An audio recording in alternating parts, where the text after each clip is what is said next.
Our programs offer many languages. Please visit suprememastertv.com/schedule. Nos programmes offrent plusieurs langues. Veuillez visiter suprememastertv.com/schedule. Nuestros programas ofrecen varios idiomas. Visiten suprememastertv.com/schedule. برنامه‌های ما شامل زبان‌های بسیاری است. از این وبسایت دیدن فرمایید suprememastertv.com/schedule.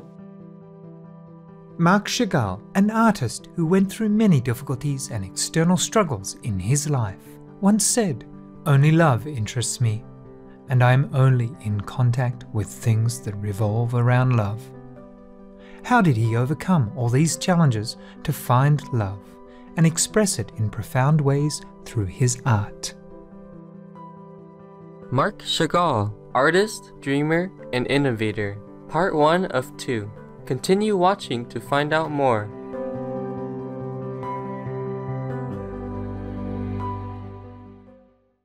Today's program will be presented in French and English, with subtitles in Arabic or Laxi, also known as Vietnamese, Chinese, English, French, German, Hindi, Indonesian, Korean, Mongolian, Persian, Portuguese, Russian, Spanish, and Thai.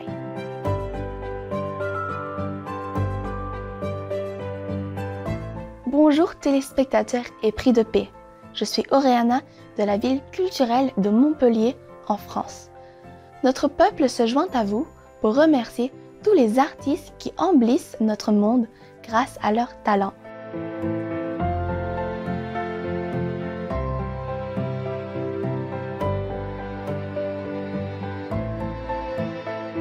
Bienvenue dans notre émission Marc Chagall, artiste, rêveur et innovateur. Première partie de 2 épisodes. Aux côtés de Pablo Picasso et d'Henri Matisse, l'artiste franco-russe Marc Chagall a été salué comme l'un des géants du modernisme européen des arts visuels du XXe siècle.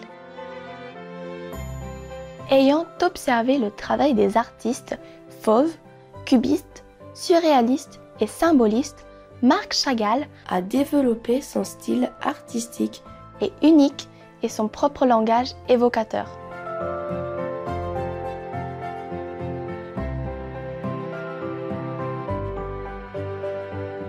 L'amour et la religion, et plus tard la paix et l'humanité, étaient les sujets les plus importants de ses œuvres. Et ils étaient présentés de manière onirique, lyrique ou métaphorique. Il a connu l'une des carrières les plus longues, les plus innovantes et les plus productives de l'histoire de l'art moderne.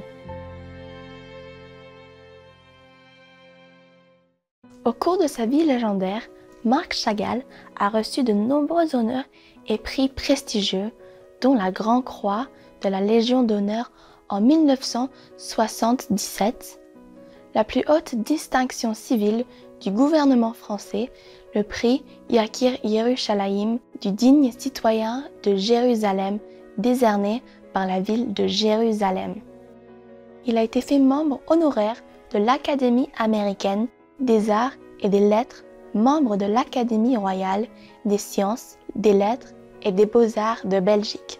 Il a reçu le prix Erasmus, décerné par la Fondation culturelle de la Commission européenne, ainsi que des doctorats honorifiques de plusieurs universités américaines. Le travail de Marc Chagall a été exposé dans les principaux musées et galeries du monde. En 1967, le Louvre a organisé une exposition intitulée « Messages bibliques » avec 17 grandes peintures et une quarantaine de gouaches de M. Chagall qui ont été données à la nation française par l'artiste.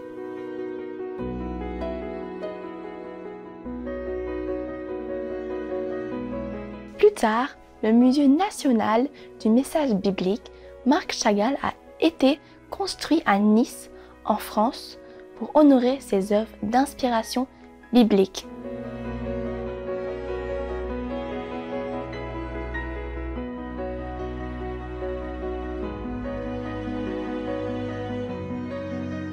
Marc Chagall est l'un des rares artistes dont les œuvres ont été exposées au musée du Louvre de son vivant. De nombreuses nations ont également émis des timbres commémoratifs à l'effigie des chefs-d'œuvre de M. Chagall. Comment Marc Chagall a-t-il commencé son parcours artistique? Revenons à ses origines. M. Chagall naît le 6 juillet 1887 à Moïse Zakharovitch Chagall, dans une petite ville près de Vitebsk, dans l'actuelle Biélorussie. Il est l'aîné de 9 enfants. Ses parents sont des juifs, hassidiques, pratiquants, et la religion joue un rôle important dans sa famille. Et elle deviendra par la suite une constante source d'inspiration pour son art. Marc va à l'école primaire dans une école religieuse juive où il apprend l'hébreu. À l'âge de 13 ans, il est inscrit dans un lycée russe et c'est là que sa passion pour l'art commence à germer dans son cœur. Bien que personne d'autre chez lui n'ait de tendances artistiques, l'art l'attire comme un aimant et son envie de devenir artiste est acceptée et encouragée par sa famille. La formation de Marc aux Beaux-Arts commence lorsque le célèbre artiste réaliste Yehuda Pen, originaire de Vitebsk, a la bonté de l'accepter comme élève dans son école. Les revenus de la famille du garçon étant modestes, M. Pen a la gentillesse d'autoriser Marc à assister à ses cours gratuitement. Cependant, Marc se rend vite compte que l'enseignement académique du studio n'est pas la voie qu'il souhaite suivre dans son développement artistique. Alors cette année-là, il aménage à Saint-Pétersbourg et il s'inscrit à l'école de dessin et de peinture Zovantseva sous l'égide du célèbre décorateur juif Léon Bakst. Malgré les nombreuses restrictions imposées au peuple juif à l'époque, Léon Bakst inspire le jeune Marc et est un bon modèle, puisqu'il est lui-même un artiste juif à succès. En 1910, Marc s'installe à Paris pour poursuivre ses études. Paris est alors le centre mondial des arts et de la culture. Et le cubisme est à l'honneur sur la scène artistique d'avant-garde.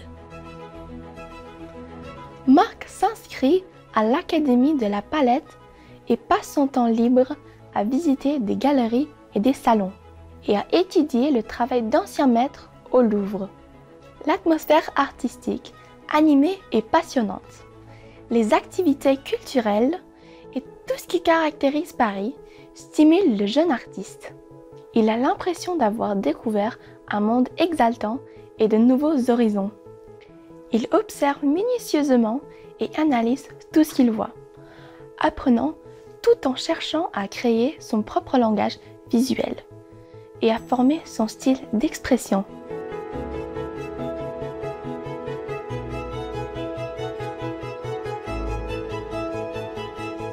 Téléspectateurs perspicaces, nous allons prendre un moment pour écouter un message constructif. Nous revenons dans un instant. Alors restez sur Supreme Master Television.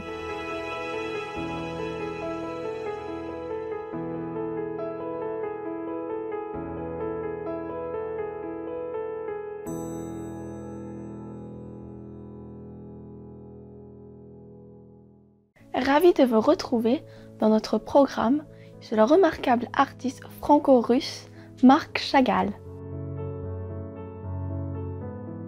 Malgré toute l'excitation de Paris, Marc garde dans son cœur sa maison et ses racines.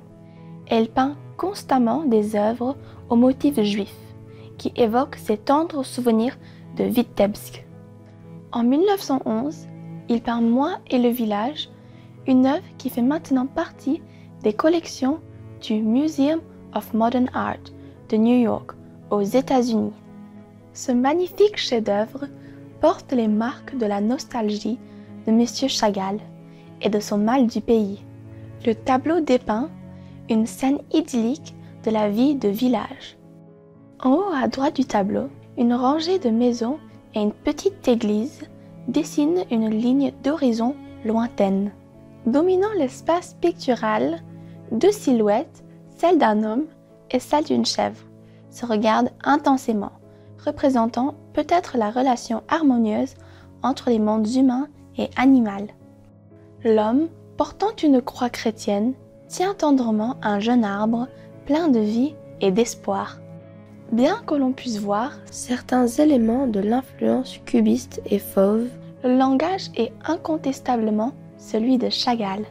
Il ajoute un sentiment de douceur et de sérénité à travers ses couleurs vives, la tranquillité et l'espace dans les lignes et les formes, comme si le sujet venait de son cœur.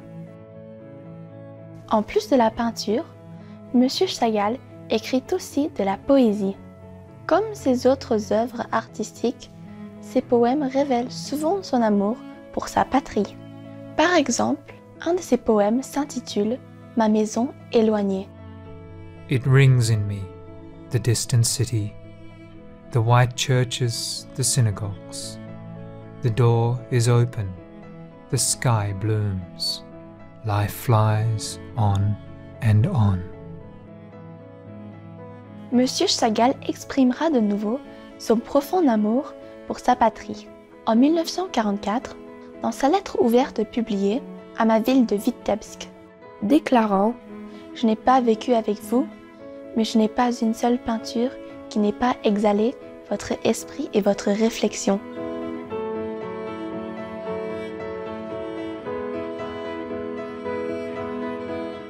Bien que Marc apprécie l'excitation de Paris, au fil du temps, son désir de retrouver sa famille, sa communauté hassidique et surtout sa fiancée Bella Rosenfeld grandit. Après sa première exposition solo à la galerie Der Sturm de Berlin en juin 1914, il retourne à Vitebsk. Avec l'énorme succès de son exposition, M. Chagall espère convaincre les parents de Bella de lui donner la main de leur fille. Et en effet, ils acceptent et en 1915, Bella et lui se marient. Cependant, la situation difficile en Europe à l'époque et la frontière russe fermée font que M. Chagall n'a pas d'autre choix que de rester en Russie et en Biélorussie soviétique jusqu'en 1922. C'est à cette période que M. Chagall fonde avec beaucoup d'enthousiasme l'école artistique de Vitebsk. L'école a plus tard été qualifiée d'école d'art la plus distinguée de l'Union soviétique. Cependant, les problèmes politiques éclipsant ses efforts. M. Chagall doit chercher un autre type de travail et il finit par accepter un poste d'enseignant dans un refuge pour garçons juifs qui accueille des réfugiés orphelins à la périphérie de Malakovka. En dépit de difficultés financières et de la situation politique, c'est à cette époque que M. Chagall crée certaines de ses peintures les plus célèbres, des œuvres enjouées qui reflètent la vie heureuse dont il jouit avec Bella.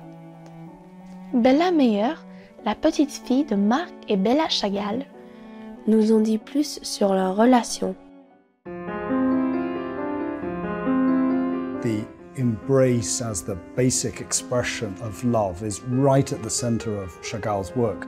Bella was the first love of his life. She was his great inspiration. His guide, his muse. She made it possible for him to dream, to paint.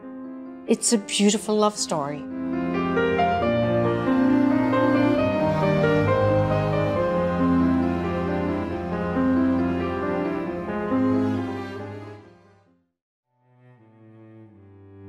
L'anniversaire.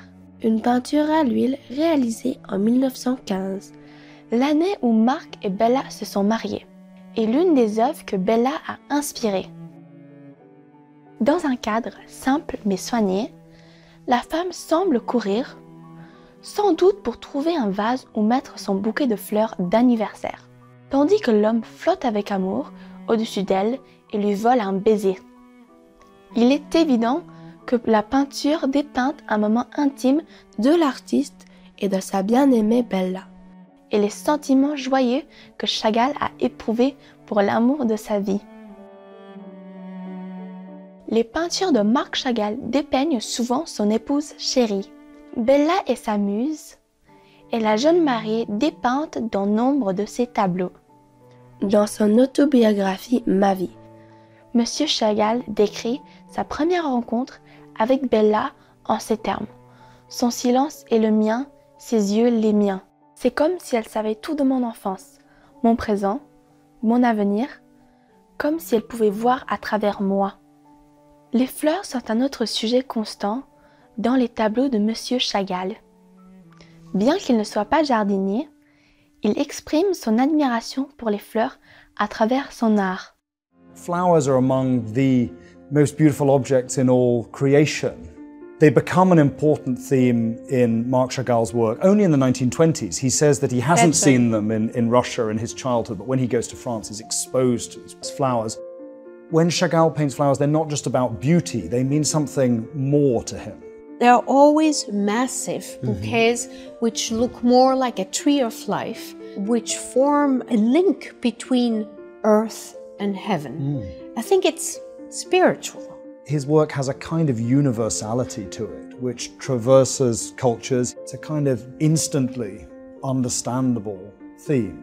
There is no barrier between what he truly believes in, what he feels, and what he tries to communicate. Joyeux téléspectateurs, nous espérons que vous avez aimé notre programme aujourd'hui. La première partie d'une série de 2 épisodes. Marc Chagall, artiste, rêveur et innovateur. Rendez-vous samedi pour la seconde partie. Dans un instant, retrouvez Servir le monde sans nuire aux autres êtres. Le fermier Sivalingam Vasantankumar, seconde partie, juste après les nouvelles d'exception. Puisse chaque instant de votre vie être rempli de grâce divine. Joyful viewers, we hope you have enjoyed our program today, part 1 of the 2-part series. Marc Chagall, artist, dreamer, and innovator. Please return on Saturday for part 2. Up next is Serving the World Without Harming Other Beings. Farmer Sivalingam Vasantankumar, part 2 of 2. Right after noteworthy news, may each moment of your life be filled with divine grace. Our programs offer many languages. Please visit suprememastertv.com/schedule and suprememastertv.com/AJAR.